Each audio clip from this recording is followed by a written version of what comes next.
আসসালামু আলাইকুম রহমতুল্লাহি ওয়া বারাকাতুহু। নিশ্চয়ই সকল বন্ধুরা ভালো আছেন, সুস্থ আছেন। আমি আপনাদের দয়া আল্লাহর শেষ মেহেরবানিতে খুব ভালো আছি।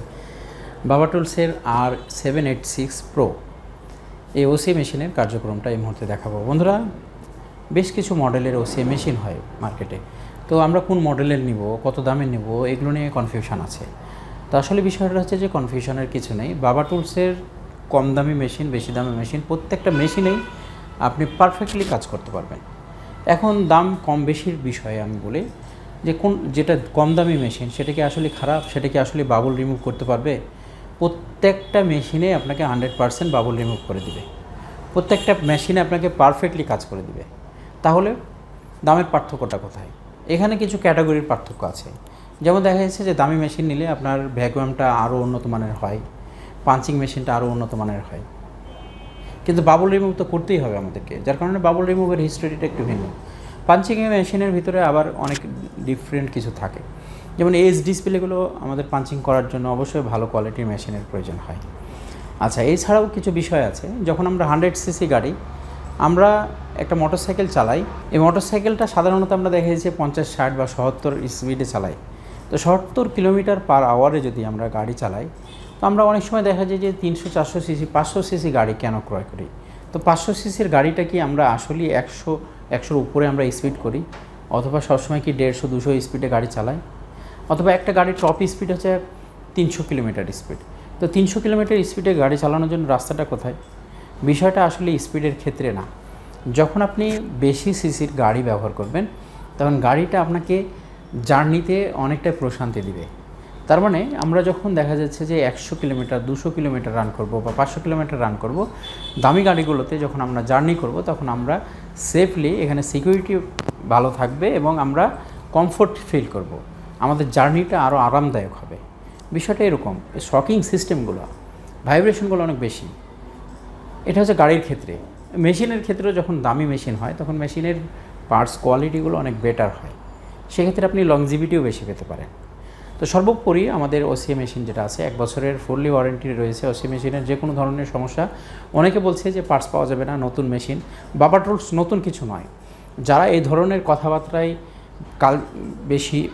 যারা এই ধরনের কথাবার্তা রিউমার ছড়াচ্ছে, তাদের জন্য আমি বলি যে বাবা টুলস ইন্ডিয়ান নাম্বার 1 একটি কোম্পানি, এবং এই কোম্পানি এখনও পর্যন্ত সুনামের সাথে ব্যবসা করে যাচ্ছে।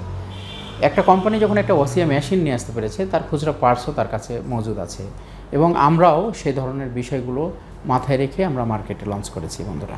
তো আমরা এই মুহূর্তে দেখব যে বাবা টুলসের এই মুহূর্তে যে মেশিনটি রয়েছে R786 প্রো, এই মেশিনের কার্যক্রমটা কতটা সুন্দর বা কতটা নিখুঁত হয়, সে বিষয়টি আপনাদের সামনে এই মুহূর্তে তুলে ধরার চেষ্টা করব। এই মুহূর্তে আমার হাতে একটা স্যামসাংয়ের ডিসপ্লে আছে। ডিসপ্লেটা আমরা ওসিএ পেপার লাগিয়েছি। আমরা একটু কাছে আসলে বুঝতে পারবো। ওসিএ পেপারটা আমরা লাগিয়েছি, দেখতে পাচ্ছেন যে এখানে মিডিলে জাস্ট একটু সেটে দিয়েছি।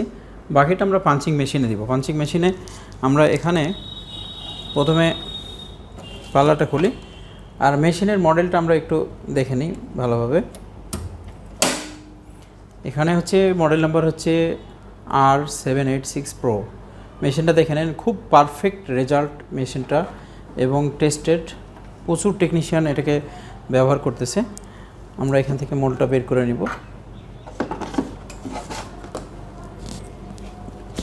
জাস্ট। এবং এই মেশিনগুলো কেন আপনার জন্য একটা ডিফারেন্ট সেটা বলি। সেটা হচ্ছে যে আমরা যখন মেশিনে ঢুকাচ্ছি, পাঞ্চিং হচ্ছে, কোথাও কোনো ভুল হলে আপনি বাইরে থেকে বুঝতে পারছেন, যেহেতু আমাদের স্বচ্ছ পাল্লা এটাতে। এবং আমাদের এই মোলটা দেখতে পাচ্ছেন যে কত বড় একটা ডিসপ্লে এখানে পাঞ্চিং করা পসিবল। তো আমরা একটা ট্যাবের টাচও পর্যন্ত এখানে আমরা অ্যাটাচ করতে পারি। পাল্লাটা লাগাই দিতে হবে,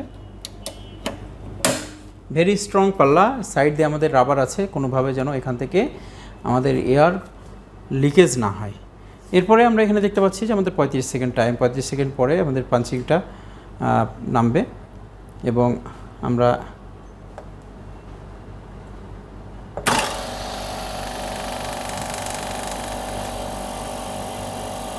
পঁয়ত্রিশ সেকেন্ড পরে নামবে, আর 25 সেকেন্ড তাকে ধরে রাখবে।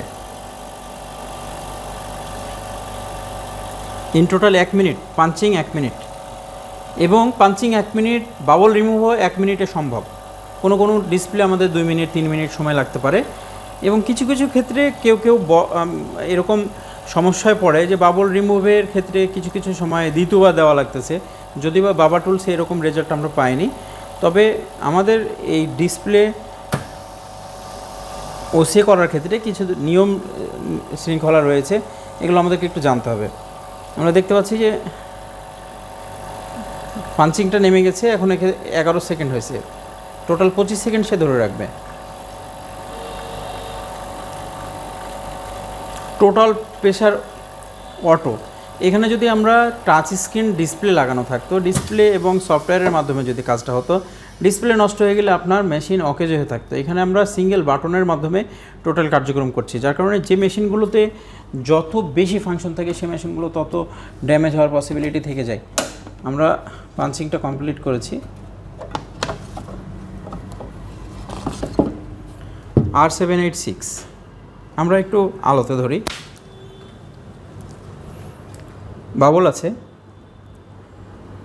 786 প্রো, আমার এখানে 99.99 বাবল চলে গেছে। এখানে আমরা কোনো বাবলই পাচ্ছি না, একবারে ক্লিন, পাঞ্চিং মেশিনের মাধ্যমেই সম্ভব। তো আমরা এখন বাবল রিমুভে দেব। বাবল রিমুভ জাস্ট আমরা 1 মিনিট ট্রাই করব এবং আনকাট ভিডিওটি আপনারা পাবেন। আমাদের এখানে 3 মিনিট টাইম দেওয়া আছে।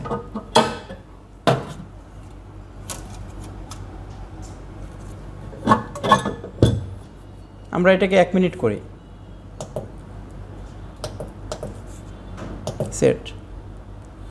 আমাদের সামান্য কিছু বাবল দেখা যাচ্ছিল ওখানে, সামান্য, যেটা আমি দেখতে পাচ্ছি, হয়তো আপনারা ক্যামেরায় বুঝতে পারেননি। আমরা এখন এটাকে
আমাদের 1 মিনিট পূর্ণ হয়েছে। 1 মিনিট পূর্ণ হয়েছে, বাতাসটা ছেড়ে দিল অলরেডি, পাল্লা এখনো ছাড়েনি।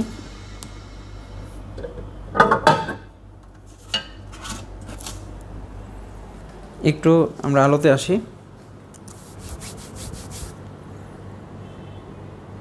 100% ক্লিয়ার আপনার ডিসপ্লে রেডি করে দিয়েছে আমাদেরকে। এখানে এক ফোঁটা বাবল নেই, জাস্ট 1 মিনিট।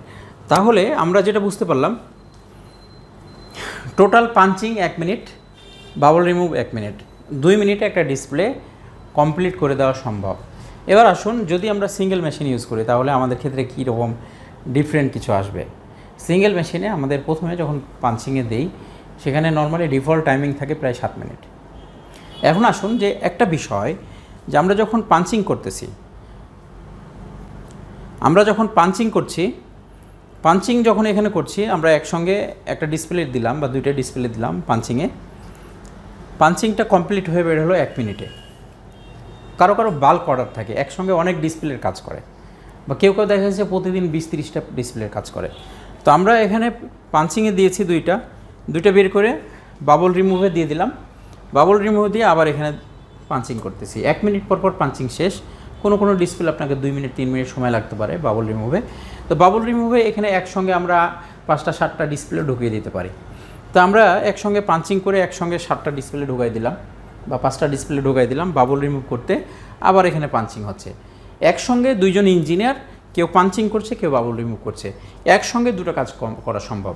কিন্তু সিঙ্গেল মেশিন যদি হয় আমাদের, তো সিঙ্গেল মেশিন আমাদেরকে যখন আমরা পাঞ্চিং করব তখন বাবল রিমুভার বন্ধ রাখতে হবে, আর যখন বাবল রিমুভ করব তখন পাঞ্চিং বন্ধ থাকবে, এবং টাইমিংটা অনেক বেশি। এরকম হিস্টোরি আছে। এবং অনেকে বলে যে মেশিনটা একটু ছোট, দেখুন এই বাবল রিমুভ আর এই আমরা যদি পাঞ্চিং মেশিনটাকে দুটো এক জায়গায় করি কত বড় হয়, আবার এটাকে যদি কম্প্রেসারের সঙ্গে ভ্যাকুয়াম কম্প্রেসার এক জায়গায় করি তাহলে কত বড় হয়। তো এই হিস্টোরিটা সর্বসাকুল্যে যখন আমরা 4 পিস একটা মেশিনকে কল্পনা করি, তো এই মেশিনটা অনেক বড় এবং এটার ডিফারেন্ট যে রেজাল্ট সেটা আপনাদের সামনে তুলে ধরার চেষ্টা করেছি। এ হচ্ছে বিষয়। আশা করি R786 প্রো সম্পর্কে আপনারা বুঝতে পেরেছেন। আসলে অসাধারণ কিছু রেজাল্ট আছে যেটা আমি নিজেই পরীক্ষিত। আর যেহেতু আমি নিজে টেকনিশিয়ান, আমি বিভিন্ন মেশিন ইউজ করি, আমি সবসময় এভাবে কথা বলি না। যে বিষয়টাকে আমার বেশি ভালো লাগে সেটাকে আমি এভাবে আমার মনের জোর দিয়ে আমি কথা বলার চেষ্টা করি। বন্ধুরা, ভিডিওটা শেয়ার করার জন্য বিশেষভাবে অনুরোধ করে শেষ করছি। সকল ভালো থাকবেন। আসসালামু আলাইকুম ওয়া রাহমাতুল্লাহি ওয়া বারাকাতুহু।